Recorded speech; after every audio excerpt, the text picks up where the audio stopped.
자, 재밌는 얘기를 좀 해드리고 바로 시작할게요. 우리 오늘 주제는 그거예요. 새 것과 헌 것. 삶에 도움이 되는 얘기니까 한번 들어봐요. 새 거는 뭐예요? 분양받으면 새 거잖아요. 그리고 헌 건 뭐예요? 중개. 그죠? 중개받으면 헌게예요. 누가 분양받은 거를 내가 사오면은 중개수수료 주고. 자, 자동차는 뭘까요? 새 거. 신차가 있고 중고차가 있죠. 볼게요. 자동차 얘기해볼까요? 자동차가 한 10만 킬로 정도 가잖아요. 10만 킬로. 보통 1년에 10,000 킬로 정도 타요. 그래서 10만 킬로 정도, 10년 정도 지으면은 이제 잔고장이 있기 시작합니다. 우리 자동차는 근데 헌 거랑 오래된 벤츠랑 새거 벤츠랑 생긴 거 보고서 알 수가 있어요. 그래서 저 오래됐네. 그래서 외형만 보고서 안 살 수가 있죠. 그죠? 근데 건물은 그렇지가 않아요. 건물은 생각보다 그런 걸 많이 생각 안 해요. 이번에 좀 생각하는 기간을 좀 가져보세요. 자, 벤츠 10년 된 거야. 가격이 감가가 돼 있죠? 근데 에이, 차는 다 똑같이 굴러가기만 하면 되지라고 생각하는 사람 아무도 없습니다. 차는. 왜? 외형이 다르니까. 자, 10만 킬로, 10년 정도 됐어요. 그러면 뭐가 이제 관절이 이상해지기 시작하죠. 여기 서스펜션이라고 그래, 서스. 이게 관절입니다. 이렇게 스프링, 띠용띠용 하는 게. 그리고 엔진이, 이 안에 엔진이라는 게 있어요.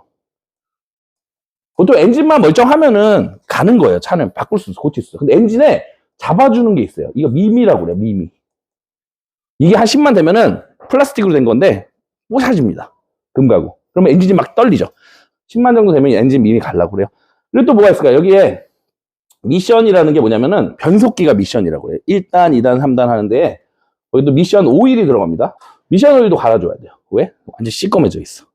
그리고 또 뭐가 있을까요? 또 갈아줘야 되는 게 이제 옆에 발전기가 들어가 있거든요. 왜냐면 이게 엔진이 돌아가면서 발전기가 있어요. 이게 전기를 만드는 거. 차도 전기가 돌아가잖아요. 발전기도 갈아줘야 돼. 발전기, 제네레이터. 이거 안 갈면은요, 차가 멈춰버립니다. 그리고 점화 플러그라는 게 있어요. 여기 옆에 시동 걸 때 뜨드드등 하는 소리 나잖아요. 그게 점화 플러그예요. 이거 점화 플러그도 갈아줘야 돼. 이런 거 갈아줘야 돼요. 왜? 노후가 됐으니까. 이거 갈고 중간중간에 여기 로우 암이라고 그래요. 이 뼈다귀 이런 거, 이게 무릎 관절 같은 거 이런 것도 갈아줘야 돼요. 왜? 금 갔으니까.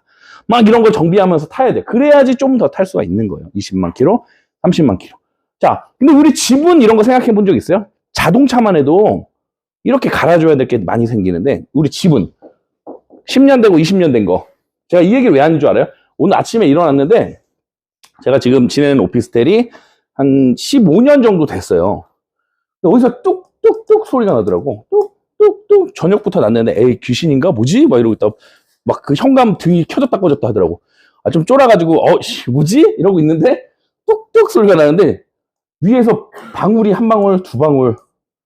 와, 누수.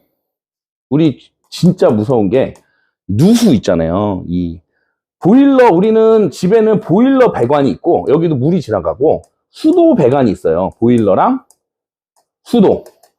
다행히도 지금 오피스텔 화장실에 떨어져가지고 물받아는 안 됐어. 근데 지금도 떨어지고 있습니다. 이거 아침 중에 하고서 전화해야 돼요. 바로 이거 오라고. 근데 이게 누수가 계속 있는 거예요. 이런 거가 무서운 거예요. 10년 넘어가잖아요. 한 10년 정도 되면은 이런 오피스텔이나 주거용 같은 데 있잖아요. 주거용.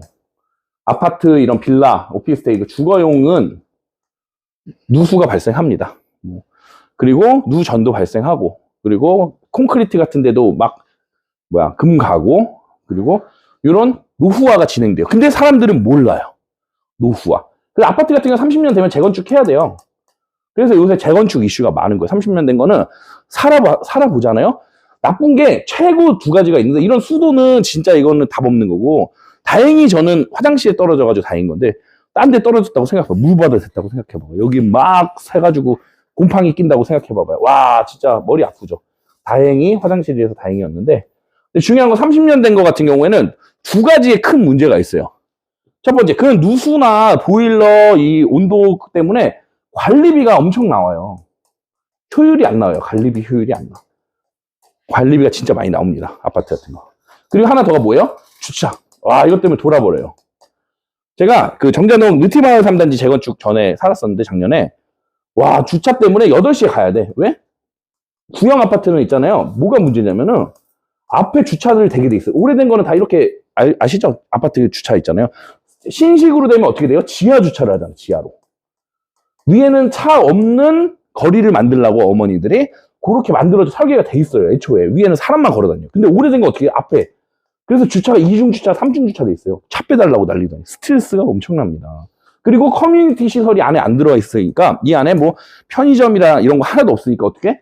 어디 있어? 보통 어디 있어요? 구형 아파트들? 아파트 입구에 상가가 있잖아요.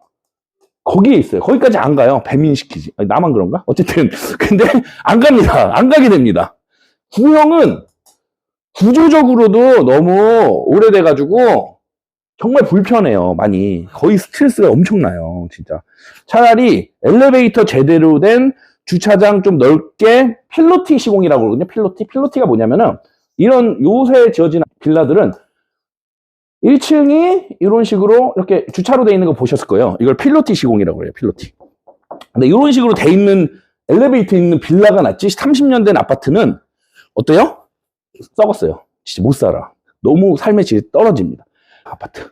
요새 분양받는 아파트는 8, 9억 정도 합니다. 거의. 7억짜리가 있어요. 외곽. 인천이나 이런 데 7억 정도 해요. 7, 8, 9억이요. 수원에 지금 분양하고 있는 아파트가 7, 8억 정도 합니다. 근데 그 옆에 6억짜리 아파트들이 많아요.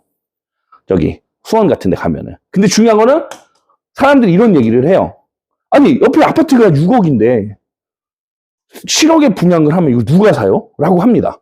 이거는 아파트를 안 살아본 사람들이 하는 얘기예요. 신경 쓸 필요가 없는 거예요. 아파트를 살아본 사람들은 여기에서 오래된 아파트에 특히 오래된 아파트에 살아본 사람들은 새 거와 오래된 거의 차이점을 확실하게 압니다. 제가 말씀드렸던 것처럼 주차, 누수, 보일러, 관리비 모든 면에서 안전 그리고 편의시설 모든 면에서 차이가 1억 이상의 가치를 머금고 있어요. 그래서 요거를 정확히 알고 있어요. 새 거랑 헌 것의 차이를 모르시는 분한테는 뭐라고 얘기를 해야 돼요? 이 고객님들한테 고객님이 지금 그거를 정확히 몰라서 그래요. 오래된 벤츠와 새 벤츠는 차이가 이렇게 난다고 생각하시면서 집은 다 똑같다고 생각을 하셔서 그래요. 직접 살아보시면 다릅니다. 제가 살아봤는데 자, 제가 지금 예시로 들어드리는 얘들은 다 본인 얘기처럼 얘기를 하시면 됩니다. 왜? 그 사실 그렇게 살면 다 똑같아요. 모든 아파트가. 그래서 요새 새 거를 사야 됩니다. 새 거. 그거 얘기를 해줘야 돼요. 그리고 자, 아파트 얘기만 했는데 자, 새 거와 중고에 대한 얘기를 계속 하고 있어요. 아파트 얘기를 했는데 우리 여의도로 가봅시다. 여의도. 30년 전 여의도로 갑시다. 자, 우리 그 애국가 부르면은 63빌딩 막 나오잖아요. 지금은 63층이 뭐 별거 아니야. 그죠? 엄청 높은 막 거의 100층짜리 나왔으니까. 근데 그때만 해도 우리의 랜드마크 63빌딩 하면서 수족관도 있고 그거에 옆에 한양 아파트, 부곡 아파트 막 있어요. 아파트. 15층 정도 돼요. 한양 아파트. 여기 지금 물 떨어지고 그 보수하고 30년이 넘었기 때문에 난리도 아닙니다. 근데도 이 입지 때문에 이 아파트의 가치는 없지만 입지 때문에 가격은 높아요. 여의도라는 희소성 때문에. 그리고 여기 63빌딩이 있는데 자, 63빌딩은 노후도가 아파트, 오래된 것 중에서도 아파트와 업무시설, 이런 수익형 부동산에 빌딩이라고 할게요. 이게 거의 지산이라고 할게요. 오피스. 비교를 했을 때 노후도는 아파트가 월등합니다. 왜 그럴까요? 이유 아시는 분? 뭐. 아파트는 365일 거주를 하기 때문에 배관이나 이런 게 실수가 정답. 알았습니다. 맞습니다. 정답입니다. 10,000원 드리겠습니다. 어쨌든 중요한 건 뭐냐면은 두 가지를 합쳐서 얘기했어요. 둘 다. 원래는 두 개의 답이었는데 정확하게 아파트는 뭐가 있냐면 배관이 복잡해요. 그리고 두 번째는 뭐냐면 365일 생활권입니다. 오피스는 어떻게 돼요? 요새는 더 적어졌어. 주 5일입니다. 그리고 저녁에는 생활하지 않아요. 쉬는 게 있다는 거죠. 한 40% 정도 덜 씁니다. 그러면 아파트가 30년이면 이건 몇 년? 120년. 노후화가 차이가 많이 나는 거예요. 그래서 63빌딩은 건재해요. 아직도. 쓸 수 있는 건물이고 월세가 나오고 있는 건물이에요. 정확하게 365일 생활권에 있는 이런 아파트 같은 거는 있잖아요. 빌라, 아파트 이런 주거용은 30년 되면은 갈아줘야 돼요. 부수고 다시 지을 수 있으면 다시 지어야 되고 아니면 재건축해야 되면 재건축해야 되고. 그래서 알고 계셔야 되는 게 지금 아파트가 분양하고 신규 분양 물건이 7, 8억 정도 해요. 어디든. 수도권 어디든. 이렇게 되거든요. 근데 지금 우리 주력으로 팔고 있는 물건 같은 경우는 5천이면 되잖아요. 우리 80% 되잖아요. 뭐 얼마? 5억대의 오피스를 지금 구비를 해가지고 오랫동안 월세를 받아볼 수 있는 수익을 낼 수 있는 가격대가 엄청 저렴한 거예요. 5천만 원으로. 아파트 얼마 있어야 돼요? 7, 8억짜리면은 보통 40% 갖고 있어야 되거든요. 7억으로 잡을게요. 7, 4, 28. 2억 8천 갖고 있어야 돼요. 그래서 고객님, 요거 시세 차익 무조건 나는 거니까 지금 같은 시기에 이거 트리아트 초역세권 물건 더 이상 없어요. 꼭 잡아두시고 안전하게 투자하시고 5천만 원 갖고 이걸로 시세 차익 보셔가지고 나중에 아파트 투자하세요. 아파트 없는 분한테. 아파트 있는 분한테는 지금 2주택이 되는데요 라고 하는 사람들은 정부를 믿으십니까? 안전하게 투자해요. 지금 같은 시기일수록. 아파트 하나 있으시면은 주택수 포함 안 되는 수익형 부동산 꼭 투자하셔가지고 수익도 내시고 나중에 여유 되시면 월세 받아가시고 이렇게 얘기를 해주는 거예요. 자, 무슨 말이냐? 결국은 인지를 못한다는 거 있잖아요. 우리는 고객을 봤을 때 헌거와 새거의 차이점을 모르시는 분들은 부동산 잘 모른다. 지금 이거 들으시면서도 저런 게 있었네? 나 아파트는 다 똑같은 건 줄 알았는데? 이런 게 다 오래된 건물이나 새거는 다 똑같은 것 같은 줄 알았네. 하면은 부동산 잘 모르는 거예요. 그래서 여러분이 그런 사람한테 뭐라 그래요? 고객님, 저만 믿고 하세요. 저 따라오세요. 제가 다 알고 있으니까. 제가 전문가입니까? 그래서 전문가가 있는 거예요. 고객님 너무 머리 아프게 그러실 필요 없고 그냥 믿고 맡겨주세요. 저 이광호 한번 믿고 맡겨주세요. 이렇게 진행해 주시면 되는 거고 생각보다 사람들이 부동산에 대해서 많이 몰라요. 그래서 그거 알고 계셨으면 좋겠어요. 그래서 오늘은 새거나 헌거에 대한 얘기를 해드렸고